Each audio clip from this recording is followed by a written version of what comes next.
गम इंसान को इस तरह बहाता है जैसे बारिश इसकी जिल्द को बहाती है।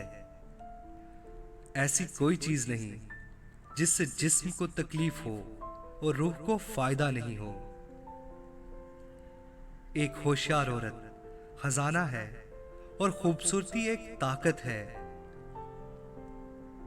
हम कभी नहीं जान सकते कि हम क्या हैं जब तक हम खुद खड़े ना हो जाएं। खुशकिस्मती का राज हमारे हाथों में है। हसद मोहब्बत का बिस्तर है जो जलता है। लोग सिर्फ वही देखते हैं जो वो देखने के लिए तैयार हैं। किसी दूसरे का बनने से पहले हमें अपना होना चाहिए। समझदार लोग हालात पे नहीं, ख्यालात पे भरोसा करते हैं।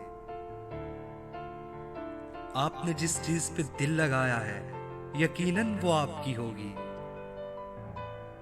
हर तरह से अपने आप को एक कमजोर ईमान से छुटकारा दिलाएं। औरत दूसरी औरत के बारे में क्या सोचती है वो इसकी फितरत का इम्तिहान होता है।